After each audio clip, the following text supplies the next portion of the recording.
White House Press Secretary Kayleigh McEnany schools another left-wing reporter at the latest press conference.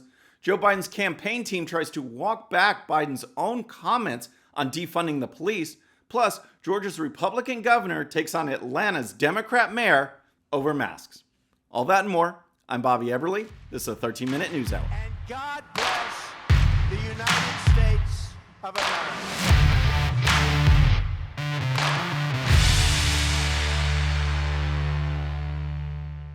All right, friends, welcome to the show. Happy Friday. I hope you've had a great week. Mine has been absolutely nuts. And if you're new to the show, thanks so much for tuning in. We're going to jump right in. We're going to start with Kayleigh McEnany over at the White House because they had a press conference yesterday. And it's the same old stuff, folks. The left never learn. They never deviate from their agenda. It doesn't matter what President Trump says, they're going to attack. It doesn't matter what Kayleigh McEnany says at the press conference. They've got their own set of questions. They've got their own set of questions where they even know the answers already, but they still ask it because it drives their narrative. It gives them their talking points on video that they can share with their audience. And this week was a perfect example. Earlier in the week, President Trump held a press conference in the Rose Garden, and he went political. He talked about Joe Biden. He talked about his own accomplishments and his own policies. Well, the media went into a meltdown. How dare you have a campaign-style event in the Rose Garden? You can't do that. Presidents can't do that. And yet, if Obama said something about Mitt Romney, they wouldn't have a problem with it. No problem at all. But because it's Trump, they're on the attack. So Anderson Cooper and Jim Acosta got together for an interview on CNN, and here's how it went. Is there anyone around the president who, shakes their head when they hear him rambling in the Rose Garden like this? Oh, come on. That is not news reporting. And Jim Acosta's response, it shows you that journalism is truly dead. No, Anderson, we are down to Kool-Aid drinkers and next of kin here at the Trump White House. There are no more adults who will level with the president and tell him he can't deliver a rally-like rant in the Rose Garden as he did earlier this evening. I mean, come on. Kool-Aid drinkers and next of kin. That's reporting. And then Acosta goes on. He says, you can't do that. You can't bring politics into the Rose Garden. You can't have a campaign-style event at the White House. Well, for one thing, he's wrong. He's just flat out wrong, legally or otherwise. But it doesn't stop him. And that didn't stop this issue from continuing all week. At Thursday's press conference, another reporter brought it up, asking about campaign events and politics at the Rose Garden. And here's the question. Can you talk about your understanding of what the White House policy is for this White House as far as politics? Is there any place in the White House where you think politics is inappropriate? I mean, where do you draw the line? See, days later, same old stuff. The presidency is a political job. He's elected through a political process. He can say whatever he wants. And McEnany, in response, laid that out to this reporter, reminded him that the president can say or do whatever he wants. It doesn't have to be inside the White House or outside the White House, depending on the subject matter. We act in accordance with the Hatch Act. It's well established that the president and vice president are not subject to the Hatch Act. It says this much in the Hatch Act. So basically what she's saying there is that neither the vice president nor the president are subject to political restrictions on what they can say, regardless of the setting. She said that, but apparently wasn't good enough for the reporter. The Hatch Act has nothing to do with this, though. What? It has everything to do with this. Go read the Hatch Act. That's what you're alleging is problematic Well, no, for I'm the just president. stating But no. what your real problem was the fact that the president gave a very good, powerful speech from the Rose Garden. That was just awesome. And for those of you who aren't familiar with the Hatch Act, it was passed in 1939 as a way to limit executive branch employees from engaging in politics. Well, it does not cover the president and vice president. They can do or say whatever they want, but the White House press corps and the media in general went after this. Again, just to score political points, just to drive a wedge in the country, just so they can go to their audience and show that, yes, indeed, they are anti-Trump. But that is just one example. She was asked a ton of questions. Another big topic was the schools reopening.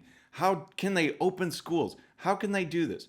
And Kayleigh McEnany said, look, science shouldn't get in the way because the science is clear and the science is on our side. She quoted Dr. Scott Atlas, who said, we're actually lagging. Other Western countries, They are sending their kids back to school, and there's no reason we shouldn't. Pediatricians have gotten together and they said, based on their studies, based on all the evidence, children's chances of getting serious illness from COVID-19 are less than the flu. So do we keep our kids at home every single flu season? Go online when the flu flares up? No, we've never done it. We should be sending them back. Keep your immunocompromised people safe, but children need to be in school. So that's what she said. But then yesterday afternoon, Acosta gets on Twitter and he tweets this. The White House press secretary on Trump's push to reopen schools. The science should not stand in the way of this. See? He just happened to leave out the other part, where she said, and the science is clear and the science is on our side. Well, he got blasted on social media, and rightfully so, because again, this is not reporting, this is spinning, this is left-wing advocacy. Even CNN's own Jake Tapper blasted Jim Acosta, who's at CNN, with this tweet. Folks, read the entire McEnany comment about the science should not stand in the way of opening schools. She's arguing that the science is on the side of those who want to open them. She cites a JAMA study. I'm not taking a position on the matter, but be fair. So, more anti-Acosta tweets poured in, but before you think Tapper is just going straight and narrow now, he did an immediate follow-up tweet that blasted President Trump, saying over and over again, he ignored the experts, he ignored the science on COVID. So maybe it's more of a personal Acosta thing, but it was still good to see. So next, we're going to talk about Joe Biden. But first, if you're new to the show or if you haven't yet subscribed, please hit that subscribe button, hit that bell so you'll be notified. We're making our push for 100,000 subscribers by Election Day. 100K by Election Day, and we can do it with your help. All right, so next we're going to talk about Joe Biden because he's been under fire. He's been saying things. His campaign actually had to come out and correct, they say, his comments on defunding the police because he's out there saying that police need to be defunded. One of his top advisors is Alexandria Ocasio-Cortez, a just vocal anti-police person. Defund the police. Get rid of them. Get them out of our cities. That's one of his top advisors. He made comments. The campaign is now saying, oh no, he didn't really mean it. And here's the story. Democratic National Committee Communications Director X Hinojosa asserted on Bill Hemmer Reports Thursday that Joe Biden does not support defunding the police after a law enforcement lobbying group endorsed President Trump's reelection. A lot of people are splitting hairs on this, whether or not he supports defunding the police, host Bill Hemmer asked Hinojosa. What is the truth about this position? So how do you think he answered, this Democrat communications guy? You think he said, nope, Joe Biden wants to do that, even though Joe Biden did say he wants to defund the police? Here's more. Let's be very clear about this, Hinojosa emphasized. Joe Biden does not support defunding the police. And specifically, what he is saying is that he wants to make sure that police departments have the tools that they need in order to do their jobs. Biden's campaign has publicly come out against the growing defund the police movement, but the presumptive Democrat presidential nominee said in a recent interview that some funding should absolutely be redirected from police budgets. Well, it's clear that police organizations, they're not buying it. They're not buying Joe Biden's campaign comments, and it appears that they're listening to what Joe Biden actually said. The National Association of Police Organizations, a group that endorsed Barack Obama twice, this time around, they're endorsing President Trump. And here's the story. The National Association of Police Organizations endorsed President Donald Trump's re-election campaign Wednesday night, a rare move for the group that normally supports Democratic candidates. Our endorsement recognizes your steadfast and very public support of our men and women on the front lines, especially during this time of unfair and inaccurate opprobrium being directed at our members by so many. NAPO President Michael McHale wrote in a letter to the president. NAPO is pleased to support your re-election campaign for president, and we are confident of your continued strong support of America's law enforcement community. Awesome endorsement. Awesome endorsement. I've always been on the side of the blue. I like what's going on here, and I love this endorsement. President Trump got on Twitter. He showed his appreciation by tweeting this. Thank you, NAPO and their 241,000 brave law enforcement members for a full and complete endorsement. I will always back the men and women in blue and never let you down. Law and order will prevail.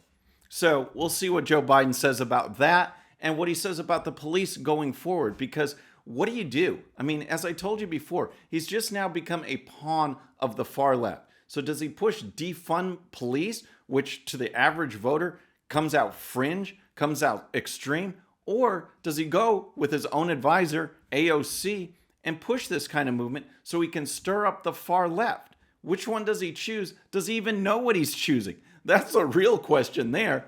All right, so next we're going to talk about masks, because I want to know what you think. Should masks be mandated? All I know is there is no way constitutionally you can force someone to wear a mask when they're walking out in public.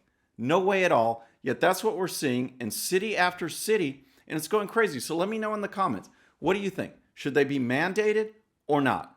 In Georgia, the Republican governor, Brian Kemp, is stepping in because Atlanta's mayor is mandating masks, and he says, not so fast.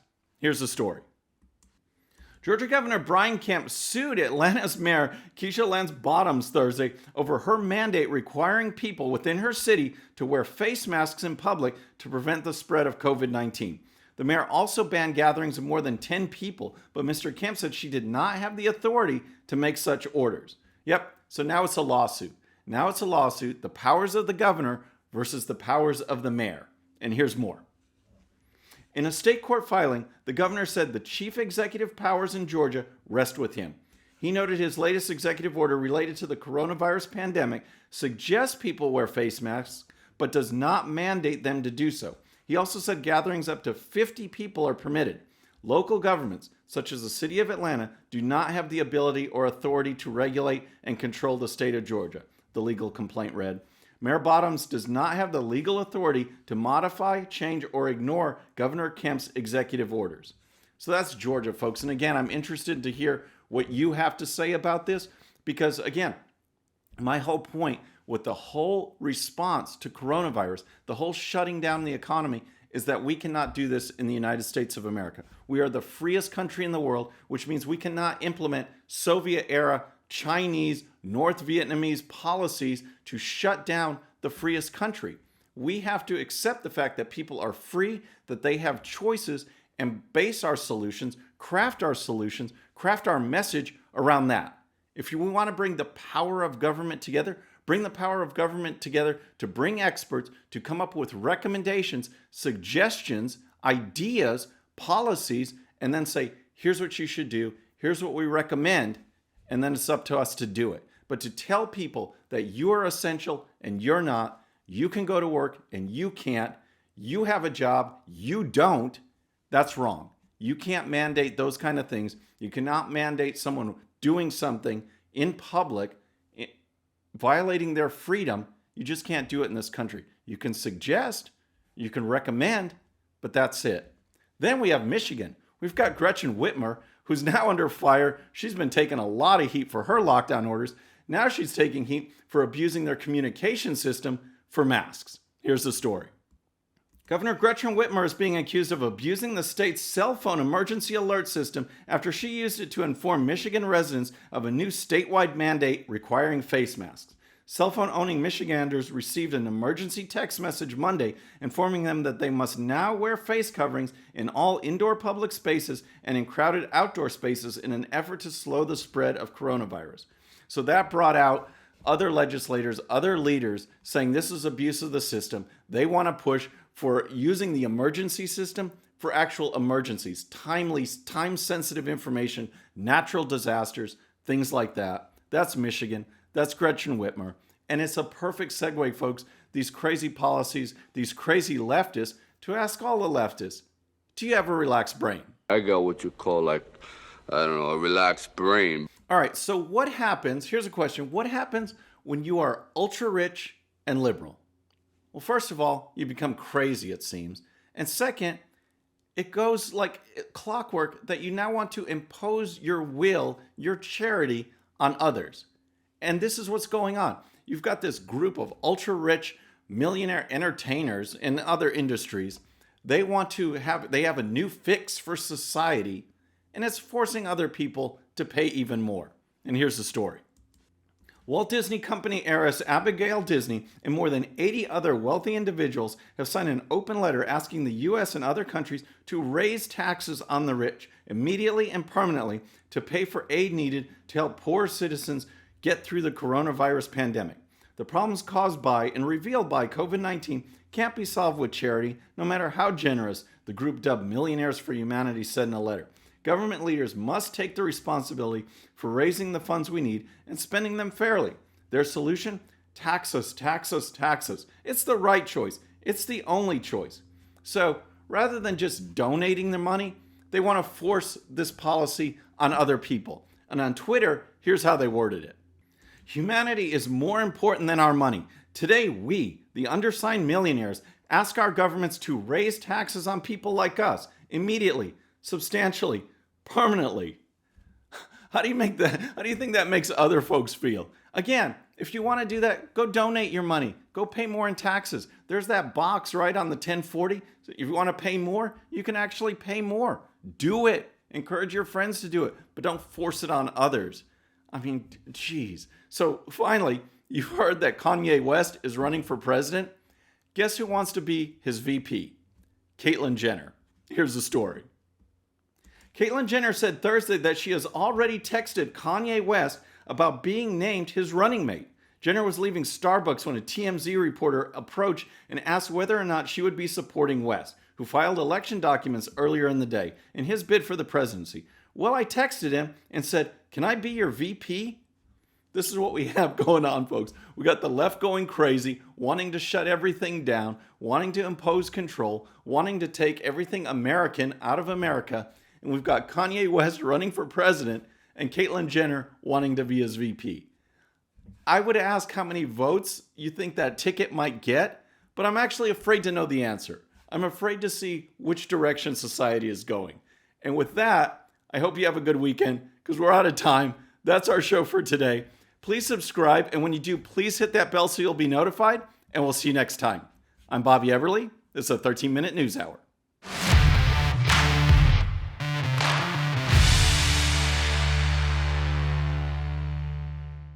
Okay, friends, thanks so much for watching, and before you go, please hit that subscribe button, hit that bell so you'll be notified, and here's a special video just for you so you can watch even more of the 13-minute news hour. And don't forget to check out GOPUSA.com for the best in conservative news and commentary. We'll see you next time.